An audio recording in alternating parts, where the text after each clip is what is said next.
නොලන්ගේ ඔඩසි ගැනවා මේ අහන්ඩ යන විස්තරේ දැනගත්තොත් මේ අනිවාර්යෙන්ම ඇඳගෙන ඉන්නක පිටින් ගිහිල්ලා දැන් නොලන්ගේ ඔඩසි බලනවා. ඒ තරම් සුපිරි විස්තරයක් මේ අරන් එන්න යන්නේ. ඔයාලා දන්නවා නොලන්ගේ ඔඩසි ෆිල්ම් එක අතින් කට් කරලා කපලා තියෙන්නේ කියලා. ඒ කියන්නේ මේක එඩිටින් software එකකින්වත් මොකකින් නෙමෙයි. මේක කෙලිම IMAX මේක තමයි full IMAX ෆිල්ම් කරපු. ඒ කියන්නේ IMAX වලින් තිරගත වෙන සම්පූර්ණ ෂූට් කරලා තිරගත වෙන පළවෙනි ෆිල්ම් එක. ඉතින් මේකේ රීල් තියෙන්නේ. දන්නවනේ පරණ මේ කැමරා වල අර මේ තියෙන වගේ රීල් තියෙන්නේ. කියන්නේ මේක SD කාඩ් එකකටවත් මොනවටවත් මේ ස්ටෝරේජ් ඩිවයිස් එකකට නෙමෙයි ෆිල්ම් වෙලා එන එක ස්ටෝරේජ් වෙන්නේ වෙනම රීල් එක. ඉතින් මේ රීල් එක උඩරිම ෂූට් කරන්න පුළුවන් විනාඩි 3යි. ඉතින් මේ වගේ විනාඩි 3 ෂූට් කරනවා ඔන්න ආයි කෑල්ලක් දානවා ආයි ෂූට් කරනවා. ඉතින් ඒ වගේ තමයි මේ ෆිල්ම් එක ෂූට් කරලා තියෙන්නේ. ඉතින් මේ වගේ රීල් හැතැම්ම 378ක් දිගට මට මතක විදියට අඩි 21000ක් කොහෙද ෂූට් කරලා තිනවා. පැය 100ක ෆුටේජ් තියෙනවා. ඉතින් මේවා කෙලින්ම වෙනම මම දැන් ලෝකෙ එකම තැනයි මේක එඩිට් කරන්න තියෙන්නේ. ඒ කියන්නේ මේ රීල් එක අරගෙන නොලන් කියන තැනින් මේක කපනවා. හරියටම ෆිසිකලි කපනවා. කපලා ඊට පස්සේ සීන් දෙක අලවලා තමයි ආයි ඊළඟ කෑල්ලට යන්නේ. ඉතින් ඔන්න ඔහොම තමයි එඩිට් කරලා තියෙන්නේ මේ නොලන්ගේ ඔඩෙසි ෆිල්ම් එක. මේක සම්පූර්ණයෙන් IMAX වලින් ෂූට් කරලා තියෙන්නේ. මේ මෙච්චර කල් අපි බලලා තියෙන ෆිල්ම් වල අපිට මටත් ඒක ක්ලික් වෙලා නැහැ.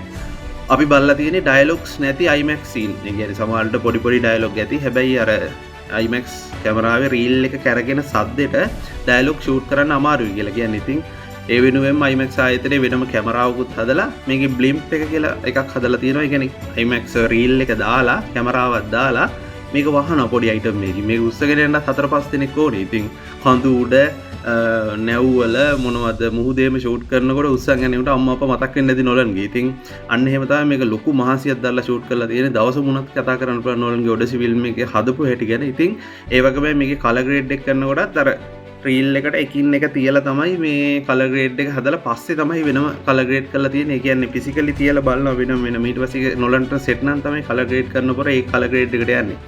ඉතින් ඒ වගේ ලොකු වෙන අමුතු විදියට මහන්සි වෙලා හදපු ෆිල්ම් එකක් තමයි නොලන්ගේ ඔඩෙසි කියන්නේ. කාස්ටිං ගැන අපි අයින් කළා දාමු. ඉතින් මේක අපි අනිවාර්යෙන් IMAX බලමු.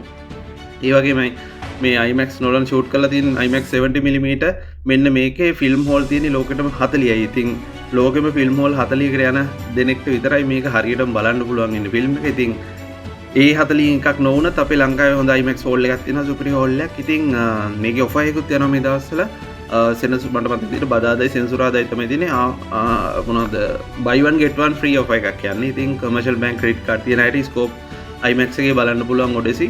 ටිකට් එකක් ගත්තාම ටිකට් එක ෆ්‍රී. මම හිතන්නේ පොප්කෝර්න් එකකුත් තියෙනවා කොහෙද. ඉතින් අනිවාර්යෙන් IMAX බලන්න ඔඩෙසි එක වෙන කොහෙවත් ස්ක්‍රීන් වල බලන්න යන්න එපා. ලංකාවේ IMAX එකක් තියෙනවා රුපියල් 4500 කට මේ ටිකට් එක. ඔය ගානේ ඔය රේන්ජ් එකේ ටිකට් එක යන්නේ. ඉතින් සුපිරි ෆිල්ම් එකක් තමයි නොලන්ගේ ඔඩෙසි කියන ෆිල්ම් එක. රේටින්ග්ස් අතිනුත් ගත්තාම හැම අතින්ම ෆිල්ම් එක හදන තැන ඉඳන්ම වෙනම නොලන් ආයි මිනිහා ඉන්ටර්විව් එකක් කියන කවදාවත් ස්මාර්ට් ෆෝන් එකක් පාවිච්චි කරලා නැහැ කියලා. ඉතින් මේ ෆිල්ම් එක මම කිව්වේ ෆිසිකලි කපනවා කියලා එඩිට් එකේදී ඒ කෙලින්ම 1940 ගණන් වල ෆිල්ම් එඩිට් කරපු විදියට තමයි. ඉතින් ලොකු ප්‍රොසෙස් එකකින් අමුතු විදියට ආව ෆිල්ම් එකක් තමයි ද ඔඩෙසි කියන්නේ. ඉතින් අනිවාර්යෙන් IMAX බලන්න. අපි තව කතා කරමු ඔඩෙසි ෆිල්ම් එක ගැන ඉස්සරහට.